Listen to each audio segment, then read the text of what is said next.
In this video, I'll be doing a non-spoiler review of Bumblebee.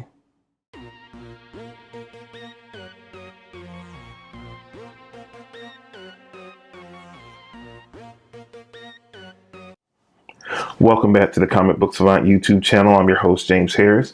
In this episode, I'm going to be doing a review, non-spoiler review of Bumblebee by Universal Studios. So we're going to jump right in right now. If you're unfamiliar with the Transformer franchise, they've had five movies up to date, all directed, produced by Michael Bay. I think this movie also is produced by Michael Bay as well, but they decided to go in a different direction. They kind of said this was a prequel, soft kind of reboot to the Transformers universe. They had been mega blockbuster movies. The last few, they start seeing diminishing returns for each release, with the last night being the last film was The Last Night, which was their worst return far as box office was concerned. So they decided to shift gears and go in a different direction. They decided to pick a young director, Travis Knight. He's mainly done animation. He directed the animated hit Kubo and the Two Strings just last year. They picked him to helm this prequel slash reboot film where they just focus on the Bumblebee character and they take it back to the 80s as the center focus of the film. We have Haley Steinfeld as the main human protagonist, and the best thing I could say when it comes to this movie, it's a great heartfelt kind of film. If you like movies like The Iron Giant or like E.T., it has that vibe to this movie. So it's a great family movie. Haley Steinfeld is amazing in it. The animation and the CGI they do with the Bumblebee character is phenomenal. He's a fully fleshed out and realized character throughout this whole film, which just makes it all the better. And that's why I say it really hones into movies like The Iron Giant or E.T. Like you really attach and fall in love with the character during the course of the movie. And he's a fully realized character. I felt like this is a great movie for families, all ages. And I think it's something there for everyone in the family, from the youngest to the oldest, that they can go sit down and enjoy this movie as a family. For me, if the performance is great, John Cena is also in the film.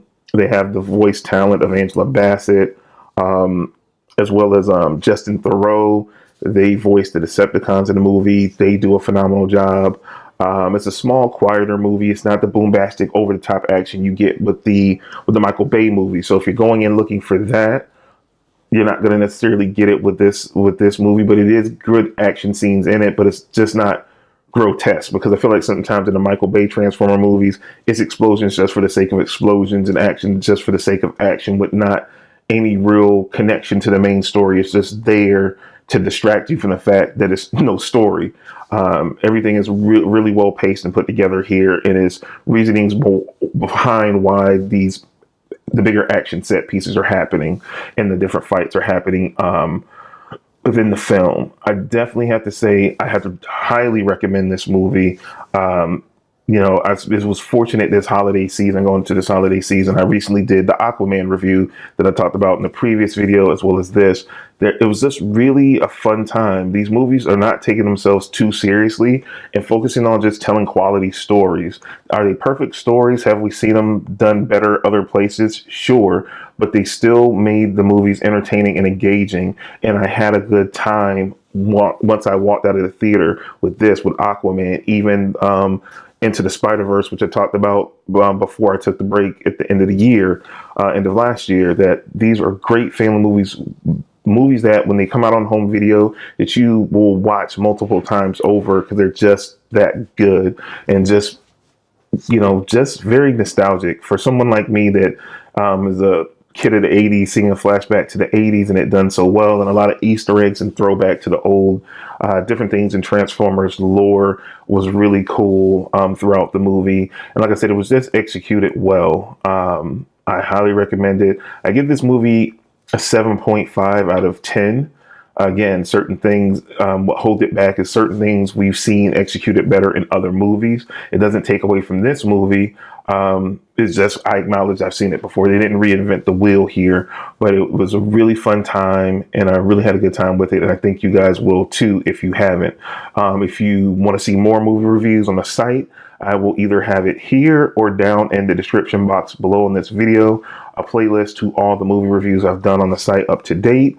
Also, if you want to see a more detailed, in-depth review, I will have as well. If you look at the playlist for the audio podcast, I'll have a spoiler-filled review listed on the playlist for that on the audio podcast on the playlist here on the YouTube channel, and you can listen to that at your leisure after you've seen the movie. But if you haven't, don't spoil yourself just yet. Wait till you see the movie, then listen to that. I hope this has helped you decide, if you're on the fence about seeing Bumblebee, to go out and see it. It's a great movie, and it's a good time for the family while it's still in movie theaters. If you haven't already and you like the content that you found on the site, take a moment to subscribe, smash the like button. And also, if you already subscribed, or even if you're just subscribing now, make sure you click the bell notification down below. That'll let you know when new content drops on the channel. Try to drop new content every Tuesday and Thursday on the site. Sometimes it's a little bit more frequent, less frequent, just depending on how quickly I can get everything done. But I hope you enjoyed this video, and also leave feedback down below. Have you seen Bumblebee? Did you like it, dislike it? What's your score on it? Maybe not go into too many spoilers down in the comment section here, just because if people haven't seen it yet, we don't want to spoil it for them. Or let me know, what you might like to see on the channel. What if it's an upcoming movie, or a movie that you see that I haven't reviewed that you're curious my thoughts on, leave it down below so I can get to it and do a review for it on the channel for you guys. So make your voices heard down below. We have a great community here, so I welcome feedback to the utmost. Again, I'm your host, James Harris. This is the Comic Book Savant YouTube channel. I will see you guys next time in the next video. Take care. Have a good week.